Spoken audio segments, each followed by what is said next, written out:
सबसे पहले मैं उस व्यक्ति का साधुवाद देता हूं जिन्होंने ये मोटिवेशनल कविता लिखी है। हर एक संकट का हल होगा।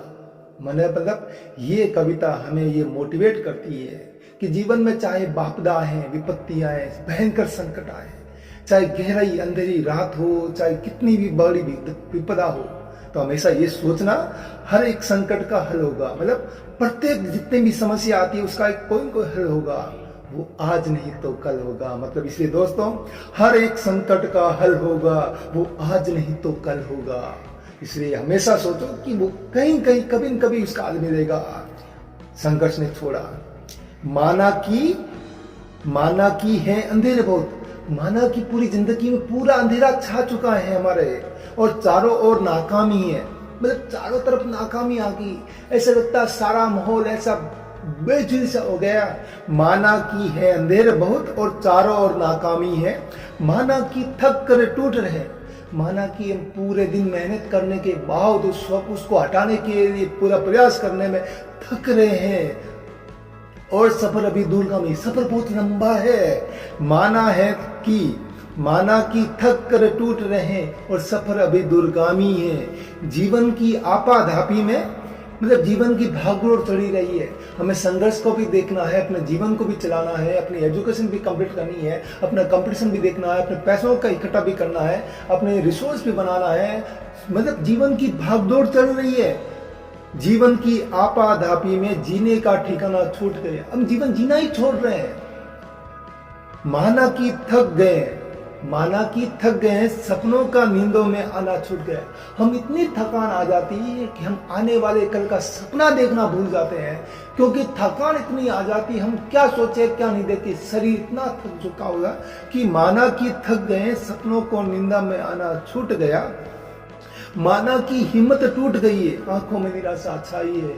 मतलब जब हम कभी हार जाते हैं तो अपनी हिम्मत पूरी टूट पस्त हो जाती है और आंखों में निराशा, अब क्या होगा, हम कैसे करेंगे, कैसे उठेंगे। माना कि हिम्मत टूट गई है, आंखों में निराशा छाई है। माना कि चांद पर ग्रहण है, मतलब चांद जो आपको रोशनी देता है, चांद जो आपको एक सुकून देता है, चांद जो अंधेरी रात में एक उजाला देता है, उस पर अगर ग्रहण है और रात अभी गहराई है, रात अभी गहराई है, इतनी अंधेरी रात है, अब हम करें क्या। पर श्री कृष्ण ने साफ कहा है। इसलिए इतना दोस्तों, इतने होने के बाद चाहे आपका आंख अंधेरा बहुत हो, नाकामी हो, थक गए हो, पस्त हो गए हो, जीवन में सब कुछ खत्म होने वाला है, आंखों में निराशा छाने वाली है, नाकामी हो चुकी सब कुछ, उसके बावजूद भी श्री कृष्ण कहते हैं क्या। पर श्री कृष्ण ने साफ कहा है कि क्या कहा कि बस कर्म तुम्हारा कल होगा। मेरे दोस्त, बस कर्म किए जा, बस कर्म तुम्हारा कल होगा। और कर्म अगर सच्चाई है, मतलब कर्म अगर आपने बेहतरीन मेहनत के साथ किया है, किसी ने कहा है ना, यदि किसी चीज को शिद्दत के साथ चाहो तो सारी कायनात उसे पाने में तुम्हारे लिए षड्यंत्र रचती है। इसी तरह भगवान श्री कृष्ण ने कहा है, बस कर्म तुम्हारा कल होगा। और कर्म अगर सच्चाई है, कर्म सच्चा होना चाहिए, हिम्मत भरा होना चाहिए, पूरी जुनून जज्ब और जज्बे के साथ होना चाहिए। बस कर्म तुम्हारा कल होगा और कर्म अगर सच्चाई है तो कर्म का निष्फल होगा। अगर मेहनत है, सच्चाई है, वो कभी कभी निष्फल नहीं होगा। हर एक संकट का हल होगा, वो आज नहीं तो कल होगा। इसलिए दोस्तों, श्री कृष्ण ने कहा है कि हर कर्म का फल मिलेगा, हर संकट का हल होगा, वो आज नहीं तो कल होगा। लोहा जितना तपता है, आपने देखा होगा, लोहा जितना उसको तपाते हैं, जितना उसको गलाते हैं, जितना उसको मारते हैं, लोहा जितना तपता है उतनी ही ताकत भरता है। मतलब जो व्यक्ति जितना संघर्षों के होकर चलता है, जितना संघर्ष पेड़ों को सहन करता है, उतना ही मजबूत होता है। लोहा जितना तपता है उतनी ताकत भरता है। सोने को जितनी आग लगे, वो सोना जो होता है ना, सोना में जो कुंदन कैसे बनेगा, स्वर्ण कुंदन बनेगा। सोने को जितनी आग लगे वो उतना प्रखर निकलता है, उतनी उसकी चमक बढ़ती जाती है। आप देखोगे कोई बड़े बड़े जो तेजस्वी लोग होते हैं, जो जिन्होंने जितना ज्यादा संघर्ष किया, उतना आंखों का तेज देखिए, ललाट की लालिमा देखिए। लोहे सोने को जितनी आग लगे वो उतना प्रखर निखरता है। हीरे पर जितनी धार लगे वो उतना खूब चमकता है। हीरे को जितनी धार लगती है वो उतनी शाइनिंग करता है। मिट्टी का बर्तन पकता है मिट्टी का बर्तन पकता है तब धुन पर खूब चमकता है।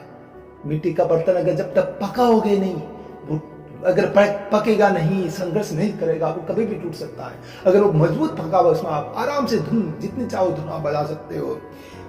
सूरज जैसा बनना है तो सूरज जितना जलना होगा। सूरज जैसा बनना होगा। सूरज जैसा आप बोलते कि मैं इतना बड़ा बनूंगा सूरज जैसा, तो सूरज जैसा जलना भी पड़ेगा। नदियों सा आदर पाना है तो पर्वत छोड़ निकलना। मतलब अगर आप पर्वतों के ऊपर बैठे हो कि मेरे को आदर देंगे, ये घमंड नहीं होना चाहिए। उस घमंड को उसको छोड़ना होगा।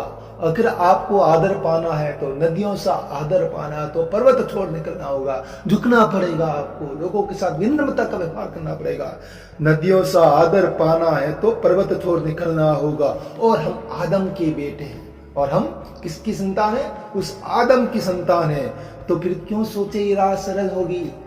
तो हम ये क्यों सोचे हमारी जिंदगी की वजह सरल होगी? कुछ ज्यादा वक्त लगेगा, कुछ ज्यादा वक्त लगेगा, पर संघर्ष जरूर सफल होगा। मानते आज नहीं तो कल होगा। माना कि हम जो संघर्ष कर रहे हैं, वो उसका प्रयास कर रहे हैं, वो सफल आज नहीं होता, लेकिन कंफर्म वो कल सफल होगा। तो हम क्यों सोचे राह सरल होगी?